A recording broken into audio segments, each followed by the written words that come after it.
Et salut les amis, on se retrouve aujourd'hui pour une toute nouvelle vidéo sur l'Orcana. Ça me fait extrêmement plaisir de vous retrouver.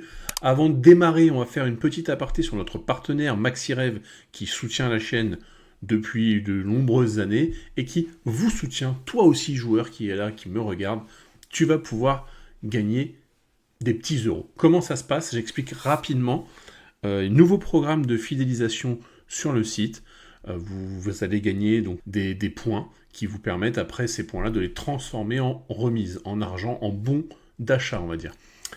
Chaque fois que vous vous connectez sur le site, tous les jours, vous gagnez 100 points. Vous gagnez des points quand vous remplissez complètement votre fiche de renseignement. Quand vous partagez, vous faites venir un ami, ça vous fait aussi gagner des points. Quand vous partagez un post de MaxiRev sur Facebook ou les réseaux sociaux, ça vous fait gagner des points. Et tous ces points, à la fin, vous les transformez en bons d'achat. Il y a 15% d'office de réduction sur tout le site, et pas tout.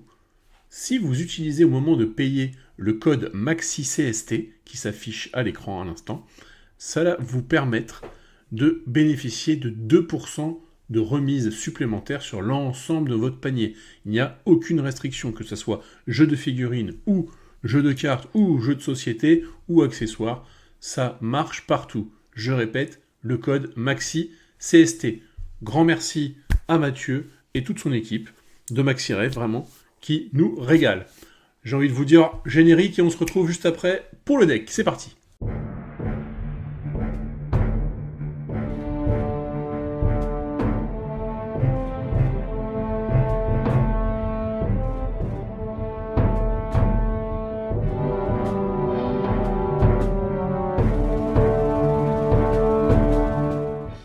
Ah, quel grand plaisir de vous retrouver. Petit deck, même bon deck. Alors, vous l'avez vu sur la miniature, on est sur du deck thématique. Quand je dis thématique, que des cartes qui concernent Aladdin. En l'occurrence, c'est pas Aladdin, même ça va être Jafar. 100% des cartes sont de la licence Aladdin. Alors, forcément, ça donne des fois un deck qui on va pas aller jouer en compétition avec. C'est vraiment du deck thématique. Pour les tournois thématiques, car j'en vois de plus en plus popper dans les magasins. Et ça, c'est super cool. Ça permet de vraiment de diversifier les decks, de jouer des cartes que l'on ne joue jamais et de passer un moment fun sans se prendre la tête. Pour aujourd'hui, j'ai choisi Jafar. On va regarder. Je pense qu'avec l'arrivée du set l'île d'Arcasia, le 7-7, vous savez un petit peu quelles sont les couleurs qui vous attendent. Vous vous doutez bien, hein, avec le petit Jafar et l'arrivée du set, comme je viens de le dire, on s'attend à du acier améthyste. Et ouais, améthyste, en plus, une de mes couleurs préférées dans le jeu, comme vous le savez. Alors, on va regarder tout de suite la courbe de mana du deck. On voit qu'on a une courbe plutôt vraiment mid-range, avec beaucoup de cartes à 2, 3, 4, quelques cartes à 5, un peu de late game aussi, 6, 7, 4 cartes de chaque à chaque fois. Donc, courbe plutôt mid-range. On voit donc la nouveauté, c'est qu'on a donc l'apparition des cartes, vous voyez en bleu, des doubles encres, car effectivement, je joue les nouvelles cartes du set, les cartes acier améthyste. Donc je les joue au nombre de 4 et 4, 8, 10 cartes, il me semble. On va voir ça tout de suite ensemble. La répartition, donc deck de 60 cartes, 48 cartes ancrables, 12 non ancrables, comme d'habitude, je suis dans mes standards. 10 cartes double encre, c'est ce que je vous disais. 48 personnages, 4 cartes chansons, 6 cartes action et 2 cartes objets. Donc c'est vraiment sur ces cartes-là que va être la problématique des decks thématiques pour les rendre vraiment efficaces en tournoi. C'est sur les cartes action chansons. Si vous regardez des cartes chansons dans l'univers d'Aladin, en plus en améthyste acier, il n'y a pas grand chose en fait. Donc j'ai vraiment été limité à ce niveau-là. Mais vous allez voir que le deck vous réserve quand même quelques petites surprises intéressantes. On passe tout de suite donc à la liste des cartes personnages. Nous allons avoir Aladdin. Premier défi que j'ai eu, c'est de trouver des T1 dans ces deux couleurs d'encre, dans le thème d'Aladin. Il n'y en a pas. Honnêtement, il n'y en a pas. Donc j'ai trouvé ce Aladdin-là, qui coûte 1, 1, 3. C'est vraiment pour avoir un T1. Si on n'a pas... J'ai pas trouvé autre chose. Je suis navré, les gars, mais le petit T1 qui arrive là.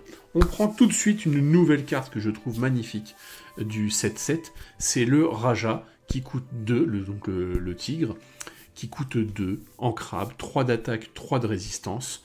Et elle a donc un nouveau mot-clé qui est arrivé avec ce set, c'est le mot-clé dissipation. Je répète, j'explique plutôt le mot-clé dissipation, c'est lorsqu'un adversaire va choisir ce personnage-là avec un effet de carte, alors on le bannit, tout simplement. Donc, un bon body pour un T2. Ensuite, j'ai pris un Jafar du chapitre 2, acier, le Jafar pour 2 en crabe, 3 d'attaque, 2 de résistance. Durant votre tour, ce personnage gagne insaisissable. Ça permet d'aller chercher, comme son nom l'indique, les cartes adverses qui ont insaisissable. Nouvelle carte, encore une fois, je trouve très intéressante pour 2 encore. Razoul, une carte qui coûte donc 2 en crabe, 1 d'attaque, 3 de résistance. Lorsque vous jouez ce personnage, si vous avez un personnage Jafar en jeu, vous pouvez choisir un objet et le bannir.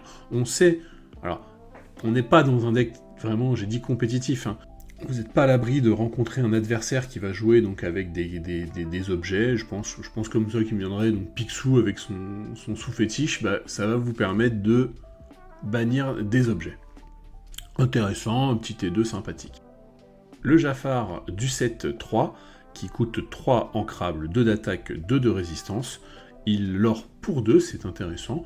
Et lorsque je joue ce personnage, je regarde les 2 cartes du dessus de mon deck, je choisis d'en placer une au-dessus, une en dessous. Toujours intéressant de pouvoir cycler, de voir ce qui va arriver dans la partie. Ensuite, on a nouveau Jafar, qui j'aime beaucoup aussi celui-là, celle-ci est... En plus, c'est une carte commune. 3 en crabe, 3 d'attaque, 2 de résistance, elle l'or également pour 2. Lorsque vous jouez ce personnage, choisissez un personnage qui gagne offensif plus 2 pour le reste de ce tour.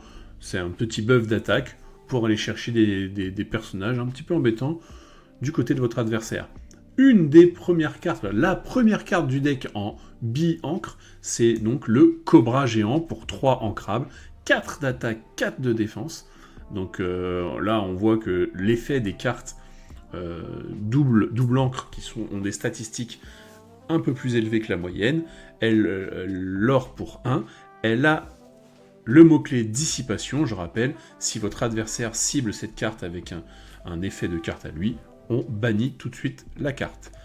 Lorsque vous jouez ce personnage, vous pouvez défausser une carte de votre main pour gagner 2 éclats de l'or. Ça va rappeler, comment dire, un petit peu les effets des Merlins quand on les jouait, hop, on gagnait des lore, le Merlin chef, c'était intéressant. Bah là, vous allez pouvoir défausser une carte, par contre, et gagner 2 de l'or. Intéressant. Derrière, j'ai mis forcément le génie du set 6. Le génie, alors, carte non ancrable, qui coûte 4, mais 2 d'attaque, 4 de résistance. Par contre, c'est celle qui vous fait piocher. Elle a insaisissable, elle l'or pour 2, et lorsque je joue ce personnage, je pioche une carte. C'est ce qui rend cette carte très très forte. Et dans le deck, on va avoir besoin de piocher. On verra pourquoi. Une très bonne carte, je trouve, de Jafar du set 2, qui a un alter 2 en plus, donc c'est pour ça qu'on a quand même retrouvé en amont plusieurs Jafar qui seront possiblement altérés avec celui-ci. 4 ancrables, 3 d'attaque, 4 de résistance, alter donc 2. Lorsque ce personnage en bannit un autre via un défi durant votre tour, vous pouvez piocher une carte. Encore de la pioche. Notre tour 4, les tours 4, c'est de la pioche. Nouvelle carte également, le Yago pour 4 ancrables, 4 d'attaque, 6 de résistance, donc c'est vraiment des gros body, insaisissable en plus, donc il va vraiment être embêtant pour votre adversaire d'aller le chercher. Ça, en gros, son seul moyen, c'est avec, encore une fois, le mot-clé dissipation. Voilà, le petit Yago qui est quand même plutôt badass. Comme on voit d'ailleurs sur l'art, c'est incroyable. Énorme, gigantesque perroquet spectral. Derrière, encore une carte, encore un art magnifique. Ils nous ont régalé sur ce set. Pour Aladdin, j'adore. Le gardien du trésor. 4 ancrables, 3 d'attaque, 3 de résistance, ça l'or pour 2. Lorsque vous jouez ce personnage, si vous avez un personnage illusion en jeu, on pioche encore une carte. Et on a énormément de personnages illusion, on le verra à la fin de la vidéo. Deuxième carte double encre de ce deck, le Jafar, qui coûte 4 ancrables, 2 d'attaque, 4 de résistance. Il l'or pour 2. Durant le tour de votre adversaire, chaque fois qu'un de vos personnages illusion est banni, vous pouvez le renvoyer dans votre main. Et cette carte va être très importante dans votre partie, parce que votre adversaire il va avoir du mal à vous enlever toutes ces grosses cartes parce que vous allez pouvoir les ramener en main. 4 de résistance, c'est un peu léger, mais vous verrez que ça fait le café. Derrière, on passe à nos 2, entre guillemets, boss monsters. J'aime bien quand même vous proposer toujours des légendaires. Je n'ai pas précisé, mais c'est pas un deck qui coûte vraiment très cher. On est sur plutôt des tarifs bas. Le Jafar a 6 d'encre, ancrable, 0 d'attaque, 7 de résistance.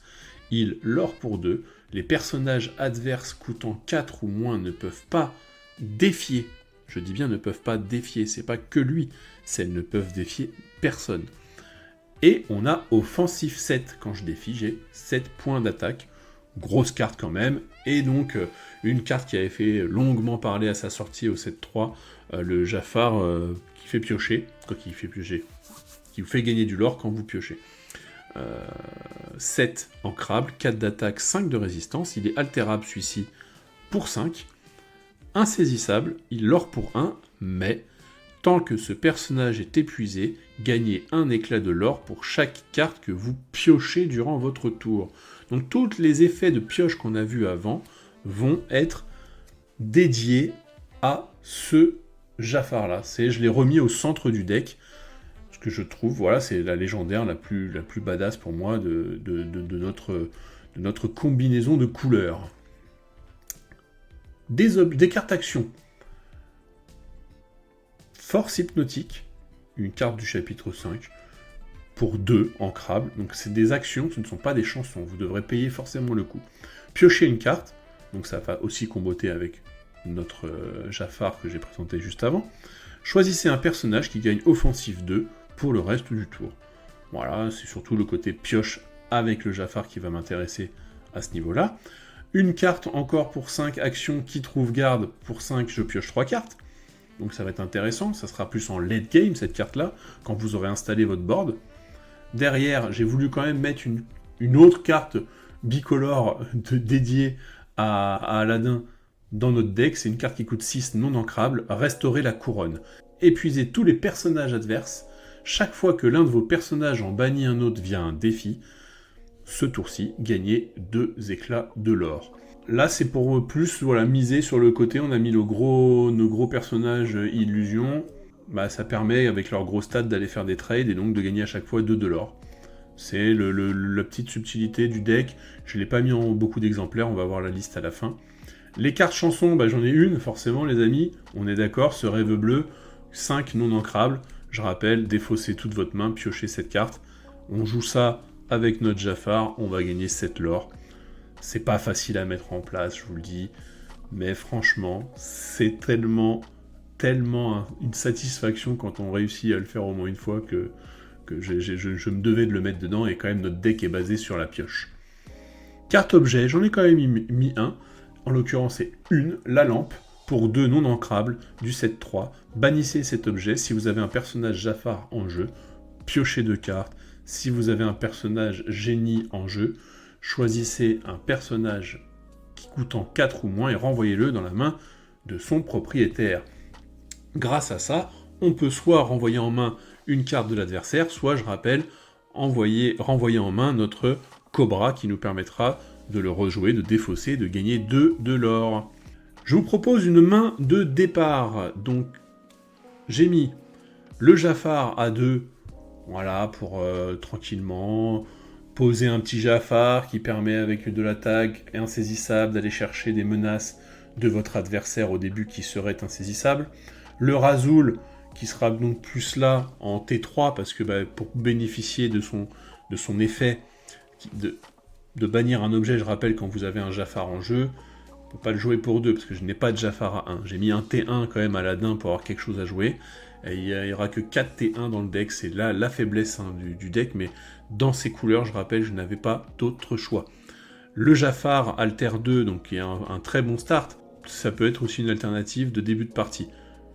J'ai quand même mis le Jafar bicolore du deck qui lore pour 2, et chaque fois que je rappelle qu'un personnage illusion est banni, vous pouvez le renvoyer dans votre main à la place. On voit en l'occurrence que je vous ai conseillé aussi d'avoir Raja, qui est une carte qui a illusion. J'ai mis le Cobra aussi qui est illusion. C'est une main de départ, voilà, plutôt avec des cartes basses. On veut vraiment avoir là du début de partie. On regarde ensemble la liste. Donc on a 4 Aladdin, 4 Raja, on va avoir 4 Jafar, 2 Razul, les Cobras ils sont en x4, que quasiment tout est en x4, à part les 2 Yago, 2 Jafar en bas en Cobra, j'en ai mis que 2, j'ai mis 2 légendaires à 6 de Jafar, parce que j'ai vraiment préféré maximiser. Nous, notre stratégie c'est de piocher avec le Jafar à 7. Ensuite, comme les cartes actions ne sont pas puissantes, elles sont situationnelles, j'ai préféré les mettre en 2 exemplaires, mis à part ce rêve bleu, qui lui est en 4 exemplaires dans le deck. Donc on peut voir ensemble que nous avons le Raja, qui est donc 4 cartes qui ont illusion, le Cobra géant qui lui aussi a le mot illusion, vous avez aussi le Yago du chapitre 7 qui a illusion, nous avons encore, je crois que c'est tout, j'ai fait le tour des illusions, si je ne m'abuse.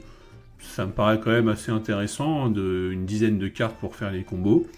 Voilà, c'est sûr que si vous voulez... Alors, c'est une bonne base si vous voulez faire un deck, comment dire, un peu compétitif. Hein.